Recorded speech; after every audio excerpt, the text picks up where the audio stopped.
T'as déjà eu ce ressentiment intérieur que lorsque t'es en train de travailler, le plus tu te concentres sur ta tâche, le plus t'es en train de pousser, le plus t'es en train de te concentrer, tu ressens comme un mal de tête, comme s'il y avait une grosse pression intérieure,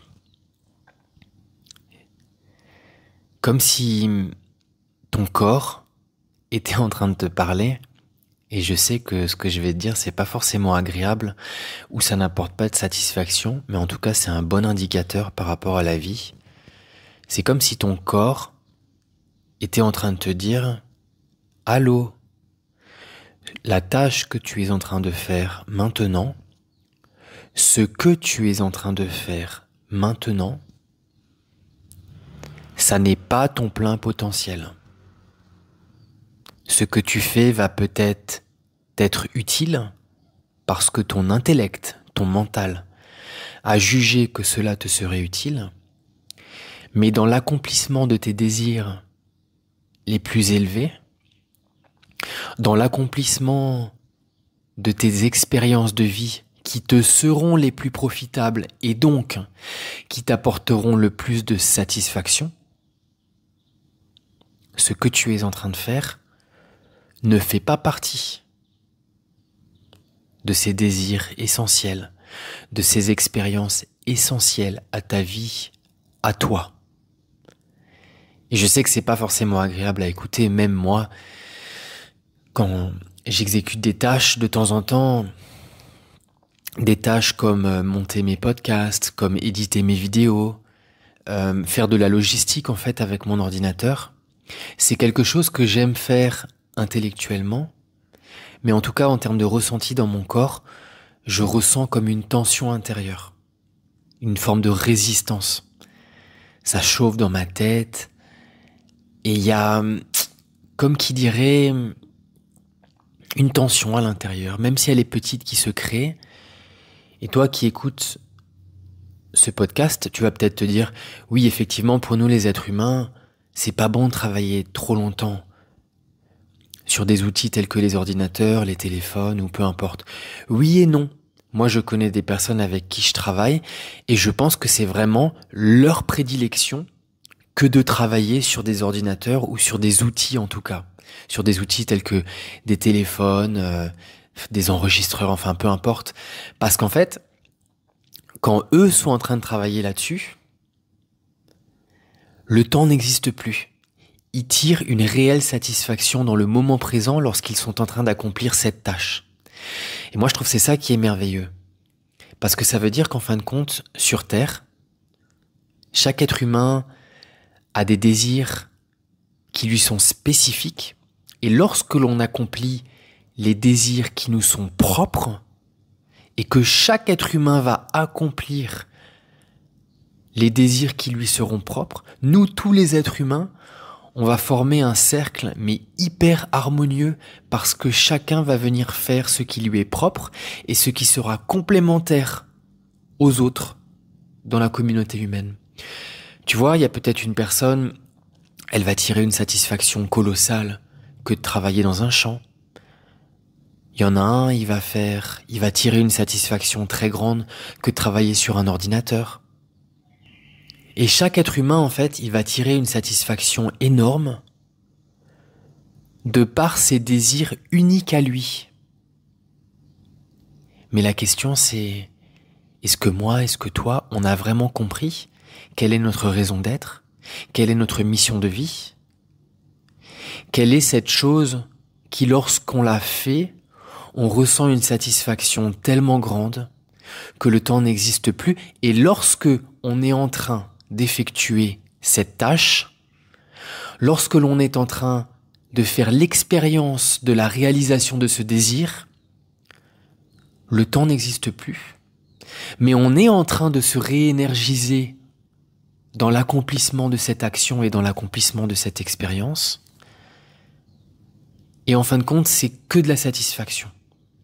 De la satisfaction lorsque l'on entreprend de faire cette tâche, de la satisfaction lorsque l'on est en train d'effectuer cette tâche, et de la satisfaction lorsque ce désir, lorsque cette tâche est accomplie. Donc en fin de compte, cette tension que l'on ressent lorsque l'on est en train de faire certaines choses, en fin de compte, cette tension, cette résistance, c'est une grâce. C'est une vraie opportunité. C'est un indicateur dans notre corps qui est en train de dire « Allô, ce que tu es en train de faire n'est pas fait pour toi. Quelqu'un d'autre est fait pour faire cette tâche-là. Et peut-être qu'une autre personne est faite pour accomplir cette tâche-là pour toi parce que cette personne va le faire mieux et elle le fera mieux parce que cette tâche-là,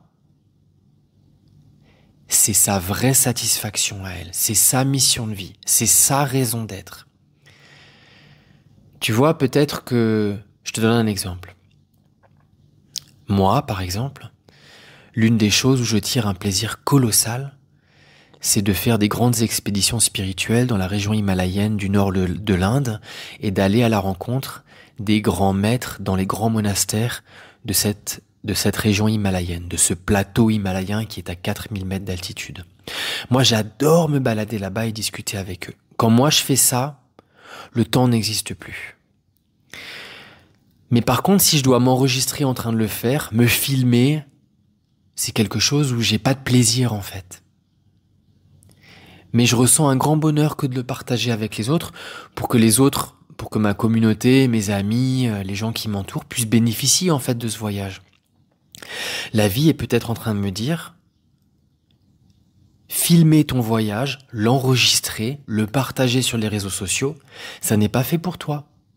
Mais c'est peut-être fait pour une autre personne qui pourra t'accompagner et qui, elle, c'est sa prédilection à elle que de t'accompagner dans ce voyage pour te filmer, pour t'enregistrer.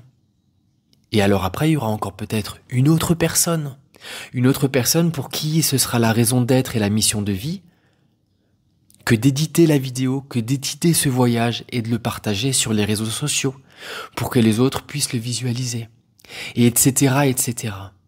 C'est pour ça que c'est tellement important. Moi, je partage tout le temps ce message. Ton ressenti intérieur, les émotions que tu ressens à l'intérieur de toi-même, c'est hyper important, c'est colossal pour toi-même que tu te calibres avec ce que tu ressens parce que ce que tu ressens est l'indicateur de ce qui est fait pour toi et c'est aussi l'indicateur de ce qui est fait pour d'autres personnes si cela ne te correspond pas. Tu comprends ce que je veux dire? C'est tellement important. C'est pour ça qu'il est vital de ne pas fuir et de ne pas se distraire des émotions qui nous font ressentir du mal-être. Parce que ce sont juste des indicateurs qui sont là pour nous dire ce que tu es en train de faire n'est pas fait pour toi. Quelqu'un d'autre va mieux le faire que toi et il va mieux le faire ou elle va mieux le faire parce qu'il ou elle ressentira de la satisfaction lorsqu'il sera en train de faire cette action-là et il ou elle ressentira de la satisfaction parce que c'est sa mission de vie, parce que c'est sa raison d'être. Tu vois là où je veux en venir?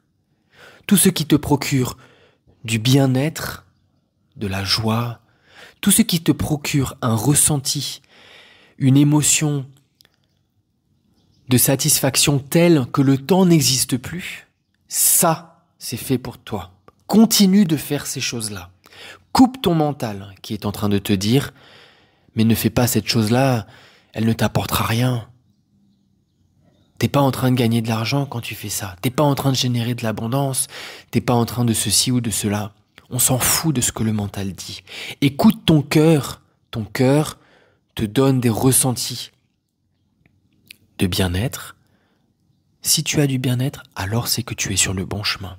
Ou alors ton cœur est en train de te donner du ressenti de résistance. Et c'est bien. C'est que tout simplement, quelqu'un d'autre sera plus approprié pour effectuer cette tâche-là pour toi.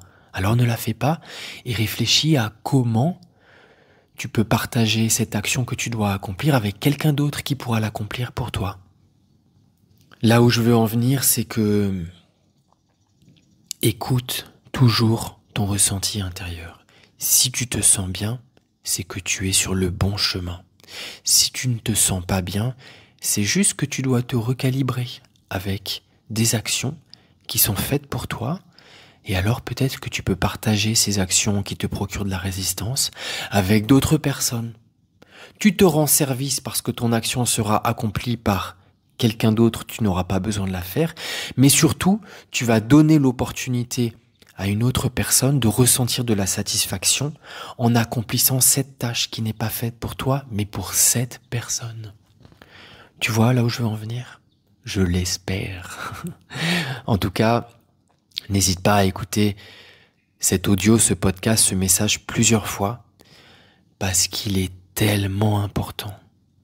Quand tu es calibré avec ton cœur, avec tes émotions et avec ton ressenti, tu es calibré avec Dieu lui-même. Tu es calibré avec la nature, avec l'univers, avec la vie elle-même.